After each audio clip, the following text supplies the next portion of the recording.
Happy Friday, everyone. So today's topic, a little bit deep probably for a Friday afternoon, but hopefully captures over the weekend when you're a bit more relaxed and open to some thoughts, or maybe you catch it next week when you're feeling a little under the pump and stressed. So this topic is how to eliminate unnecessary stress. So truth bomb, improving your food and fitness can pretty much feel like impossible, right? Without strategies for mastering your sleep, stress management, and recovery. So I'm hoping that this share will help you to create some strong foundations on which to build or continue to build your food and fitness success, right? So, ever feel like that everything in life is just a hot mess? Ever feel that way? Um, you know, look, it's normal. We all experience it, but it's not that healthy, particularly if it happens all the time, right? And that's because it's creating even more stress for you. So things like statements like my entire life is awful, or I'm never going to be happy, or um, all of those sorts of things, they actually have a name, and they're called cognitive distortions, or in other words, like English, thinking errors. And these are thoughts that feel true but aren't necessarily. They're a little bit, also perhaps hyperboles as well, right? Now, a textbook example of cognitive distortion, according to Rachel Green, is these. Now, what's more is when it's applied to food and fitness, these thoughts create a mindset that can hold you back from taking action and making progress. So, here's a couple of examples, right? Everyone in this gym is looking at me and noticing how out of shape I am. I was so bad. I ate all the dessert. I can't stick to a healthy eating plan at all. See what I mean? If you have thoughts like this, it doesn't mean that anything's wrong with you, right? Cognitive distortions just reflect, kind of how weird our brains are, right? Our brains tend to overfocus on perceived threats and negativity. Like, they've kind of evolved to be like hyper aware, as if there's like saber-toothed tigers everywhere, right? And they make judgments with only partial information. And then it's like, it loves certainty, right? It absolutely loves certainty. So it'll just basically make certainty out of nothing just for the sake of wanting to have that certainty. It also tends to overgeneralize. So it takes facts about a single thing or a specific situation and applies it to everything, right? And the problem is with cognitive distractions, it creates a ton of unnecessary stress, right? Because you're basically working on stuff that's just not true. And then so I guess the thing is, if you're frequently feeling annoyed, anxious, or stubbornly pessimistic, you're probably kind of mired in these sorts of thoughts. But there's good news, right? So, and it's not just as simple as this. Obviously, it takes a bit of work, and sometimes it can be some trauma that's coming up and all that sort of stuff. But that aside, if we know that it's our thoughts and we generate those thoughts, then, the opposite must be true as well, right? That we can also generate other thoughts, right? And so we can actually relieve some of this necessary stress and remove those mental barriers that are getting in our way. So typically, let's go back. So cognitive distortions are things like they're rigid and rule-based. They're fixed and stuck.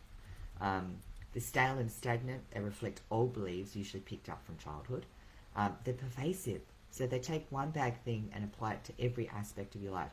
Now, if you don't believe me, have you ever gone, oh, today's going to be shit because something small happens, like you spill your cup of coffee on you or something like that, right?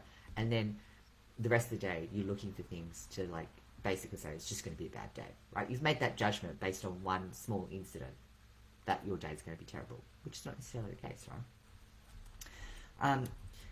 And it's simplistic, right? There's this all, none, always, never, everything, nothing. So everything's really binary and good, bad, really type of binary and moralistic and judgmental kind of thinking as well.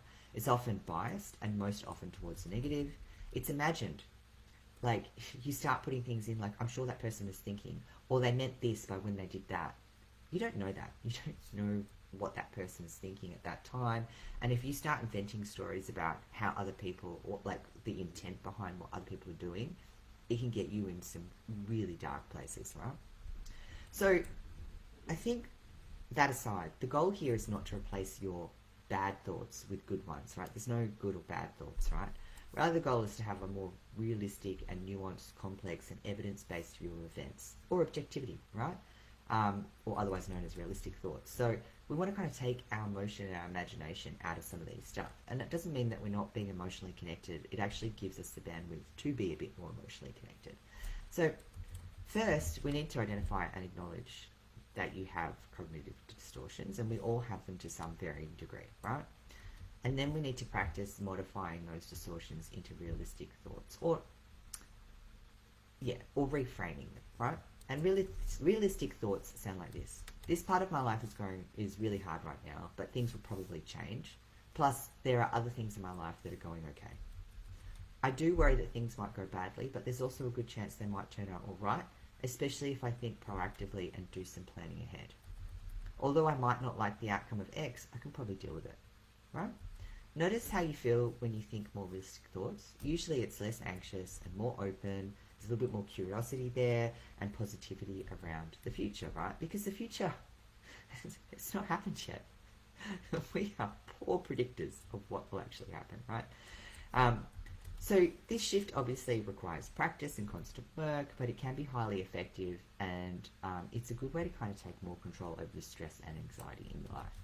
So for further help over the coming weeks, I'll take you through 11 types of cognitive distortions, which is a list, and it's based on a list developed by David Burns, who's a medical doctor from Stanford University, and he's kind of the pioneer, apparently, of cognitive behavioral therapy. Now, obviously, I'm not trying to be a psychologist here or anything like that. This is just to give you some exposure to some of these concepts, in case it gives you another lens to think about things, or another way to look outside yourself, to look back in, or potentially, to explore potentially the benefits of engaging something like a cognitive behavioral therapist or a psychologist or someone else that's well versed in these sorts of things, right?